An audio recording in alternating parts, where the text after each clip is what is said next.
Assalamualaikum warahmatullahi wabarakatuh. Perkenalkan, saya Indi Triasti, dosen Prodi Komunikasi dan Penyiaran Islam STAI Arido Bagan Siapi Api.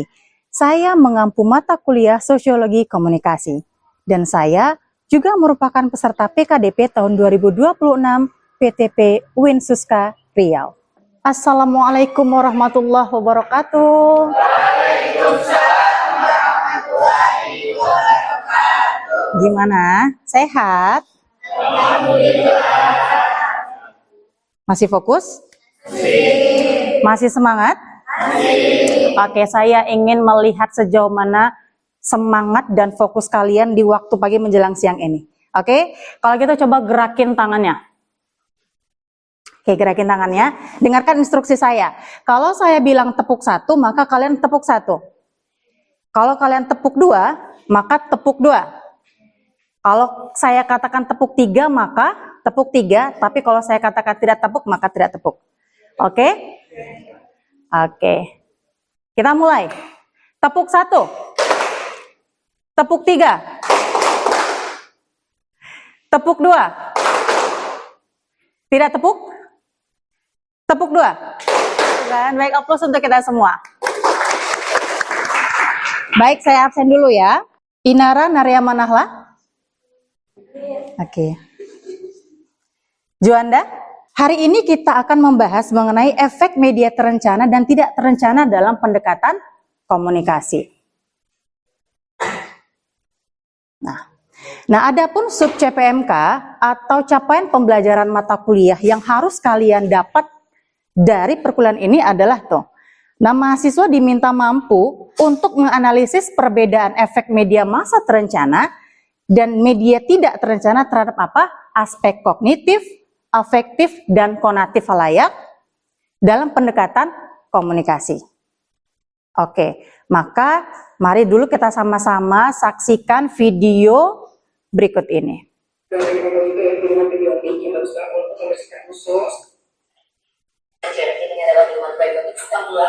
Kelihatan kan? Oke, itu video pertama. Video kedua. Kak Igu, dalam kita akan tunggu. Kak Igu tolong stop ya. Stop. Stop, jangan pernah lagi mengkonsumsi. Kenapa? Ini isinya bukan verbally seperti yang diomongkan, tapi channel side.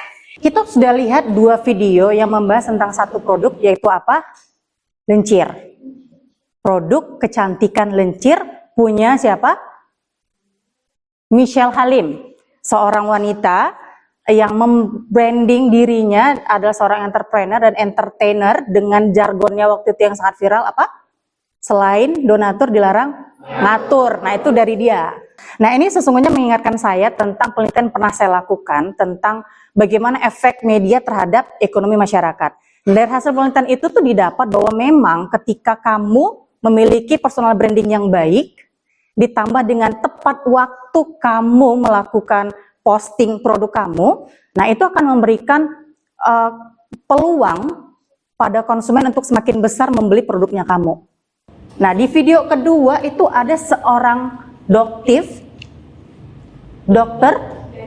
detektif, gitu, yang dengan berani mengatakan, lencir nggak seperti itu, nggak buat kamu sehat. Nah, kalau kalian nih sebagai konsumen yang memiliki keputusan penuh gitu kan untuk kemudian memilih atau tidak memilih berdasarkan dua video tersebut, apa yang akan kalian lakukan? Siapa yang akan tetap memilih membeli atau tidak memilih dan sertakan dengan argumennya? Silakan. Oke. Perkenalkan, nama saya Nalarati, izin berpendapat. Saya akan tetap memilih untuk membeli produk ini karena sudah teruji klinis dan juga mendapatkan izin BPOM. Terima kasih. Oke, dia tetap memilih karena kan itu sudah teruji klinis, kan seperti itu. Ada BPOM-nya kok, terdaftar. Gitu. Ada pendapat lain? Oke, silakan. Izin memperkenalkan diri, nama saya Aula Salsabila, izin berpendapat, saya tidak akan membeli ataupun memilih karena uji klinisnya pun hanya uji independen dari konten-konten kreator tertentu. Terima kasih untuk pendapat dari para teman-teman kalian semua. Nah, ini kan sesungguhnya menunjukkan bahwa terjadinya perbedaan pendapat disebabkan apa? Dari media yang kalian lihat. dari konten media yang kalian lihat tentang satu produk nih. Kan gitu.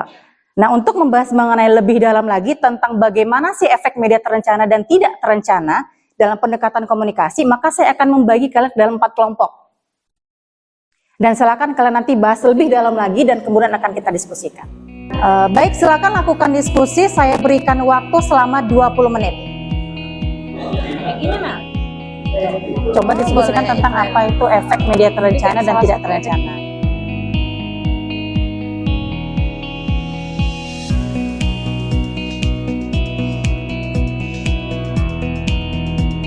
Baik, waktu sudah habis. Di sini siapa dari kelompok 1, 2, 3, 4 yang bersedia menjadi presenter pertama yang mempresentasikan diskusi dengan kelompoknya berkaitan dengan efek media terencana dan media tidak terencana? Kelompok kita. Oke, silakan Mela.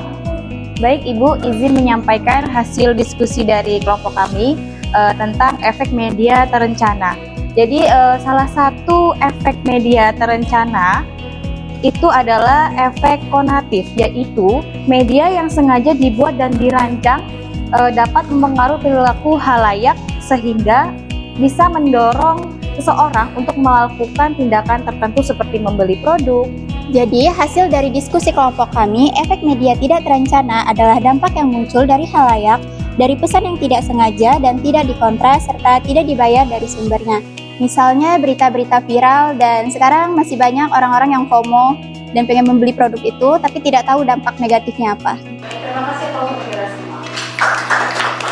Apa sih sebenarnya media terencana itu? Nah, media terencana itu adalah media yang pesannya itu memang sudah dibuat dan dikontrol serta disebar secara sengaja gitu oleh komunikator atau organisasi, bisa jadi brand, bisa jadi PT atau apapun itu. Yang tujuannya itu jelas membentuk persepsi sesuai keinginan sumber. Jadi tadi kayak video pertama, persepsinya apa, tujuannya apa ya? Jadi ada pertanyaan kira-kira? Ibu izin bertanya, perkenalkan nama saya Upi Mahera. Efek konatif, efektif, konatif itu urutannya wajib begitu kah Bu? Bisa nggak orang langsung konatif, share atau boykot tanpa mikir dulu atau kognitif? Idealnya seperti itu. Ada urutannya apa aja? Urutannya tadi kognitif, afektif, konatif. Tapi pada faktanya kan nggak seperti itu. Kalau nanti misalnya kita buka TikTok dari video yang hanya 15 detik, kita bisa merasa bahwa marah banget, terus langsung bilang oh boykot dia, oh dia tuh orangnya kasar, bla bla bla bla bla bla bla. Baik, kita telah sampai pada akhir program kita hari ini. Untuk itu saya ingin minta bantuan pada teman-teman sekalian untuk bisa memberikan kesimpulan dari apa yang telah kita pelajari hari ini.